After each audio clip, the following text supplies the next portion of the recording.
Commissioner, I want to start with the announcement that you made at this conference, opening it, regarding the fact that the European Union member states now have access to European-made secure and encrypted satellite communication system, GovSat-com. How does this step help Europe seek its strategic autonomy and independence? How important is this step? Well, it's important.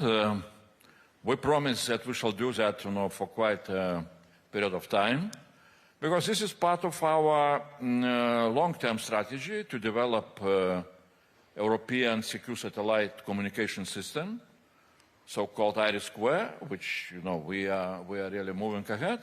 But realistically, we know, all of us, that this new constellation can be operational somewhere around of 2029. So not to have an empty space now for several years, especially when geopolitical challenges and threats are so much coming from different sides.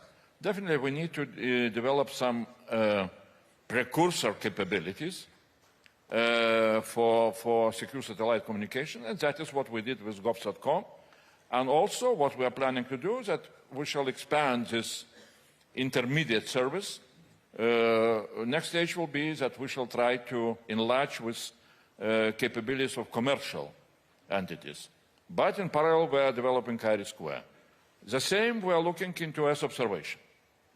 It's second, it's another topic, but also very crucial, that we need to start from combining existing national assets to, then to expand with possibilities of commercial assets, but in parallel to build our own European Union as observation governmental service constellation. Well, you've mentioned the geopolitical context that is very tricky these days, to put it mildly. How can this step, when it comes to GovSat-com, reduce the EU's dependence on foreign space services, but most importantly, and specifically on Starlink, which is owned by Elon Musk, and space, like the dominant position of it? Americans on Friday in the United States announced their national defense strategy, which speaks very clear language, that priority for the United States will be Indo-Pacific and Western Hemisphere, and that they will ask Europeans to take more of responsibility on European defense on our own shoulders, because they will need to diminish their presence here in order to be much stronger in those priority areas. And we know very well, and experts are speaking that very, very clearly, that for us the issue and the challenge is that Americans really are providing us with what we call strategic enablers. And we are quite heavily dependent. And first of all on space services, but also on some, what we can call very, very material services, like air refueling, for example, or heavy airlift capabilities and so on. So we need to develop those capabilities.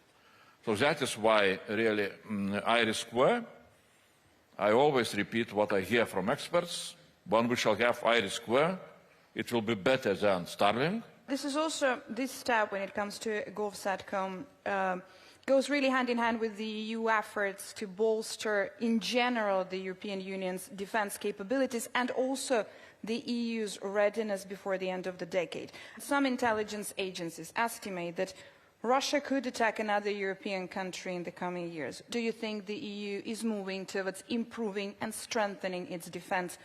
Should this be a realistic scenario? Well, we are really moving ahead very much. And steps forward are done both in space, but also into what we can call in general in defense. Mm-hmm. Last year was very, very, very crucial. Really, we made a lot of very important steps forward, creating opportunities for member states to develop their defense capabilities, mm-hmm. both on Earth but also in space. Because we created opportunities to increase defense spending. Because if member states will implement what they pledged to NATO, that they will increase their defense spending up to 3.5% till 2035 during the next 10 years, it means that member states will spend for defense around of 6.8 trillion euros during the next 10 years. And we can see also the tendency that those defense money are also used for investments into space for defense capabilities, like Germany is doing, some other countries are doing. So really we can see that things are moving ahead. It's of course a challenge for industry when money is coming, to increase their production capabilities. We are worried that money are coming, but how to say, the lines to get products are becoming longer and longer.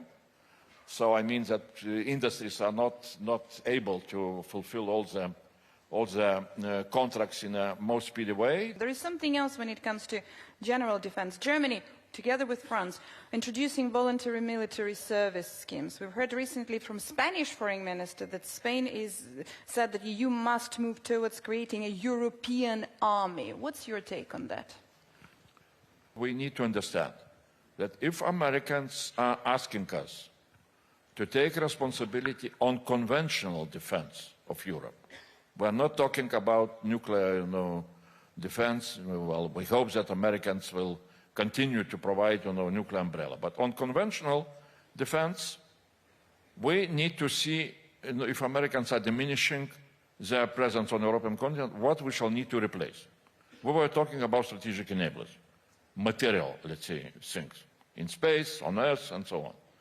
But besides that, Americans have around 100,000 troops on the European continent, a little bit less, 80,000 maybe.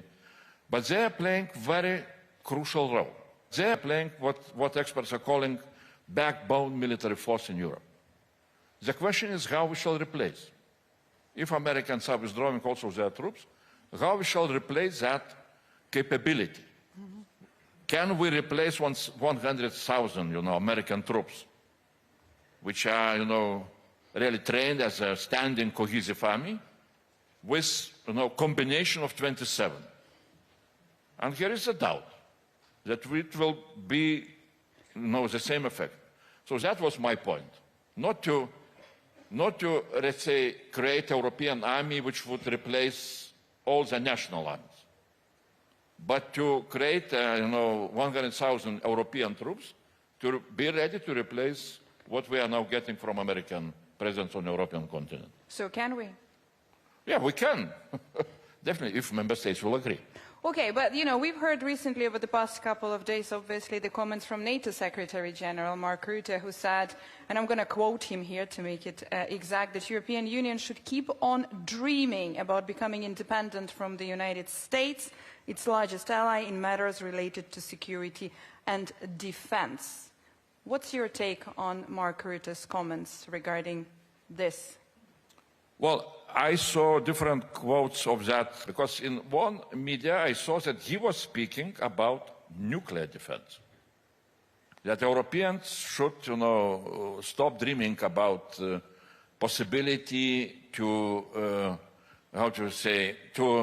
to defend itself without American nuclear umbrella. So this is really, I agree with him.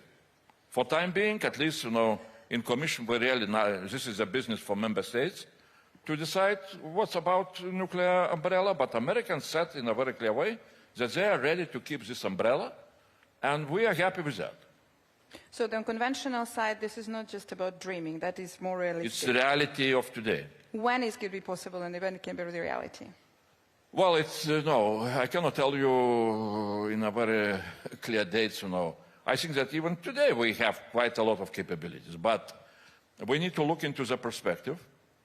And we need to understand that Russia, which is the biggest threat for us in conventional terms for European security, they have, they built a war economy.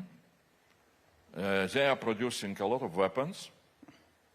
And if peace in Ukraine will come, which we hope that it will come, they will not stop with their war economy. We should not forget that when we are comparing Russia, we need to use a comparison of so-called purchasing power parity, not just nominal numbers.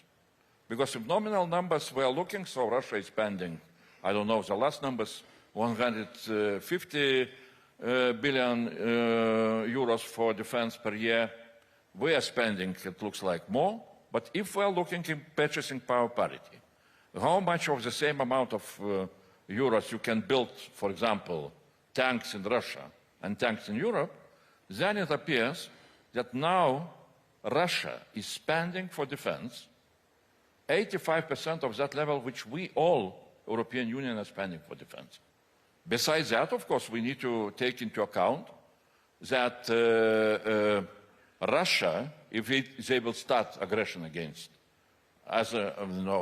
against European Union member states, Russia will come with battle-tested military force. On our side, we do not have such an experience. On our side, we can say that only Ukrainians have such an experience. So that is why for us the question is not only how to build, how to spend more money for defense as Europeans, but also how to integrate Ukrainian battle-tested capabilities with our capabilities. Commissioner, very briefly, the final one. If this is the case, and if Russia attacks, as you say, do you expect the United States to come for support and help for its NATO allies in Europe? Well, I trust what I hear, and even President Trump earlier, back in Hague summit, he said that Americans are keeping their promises for NATO. Thank you very much. Thank you for this conversation. Commissioner Kubilius, thank you.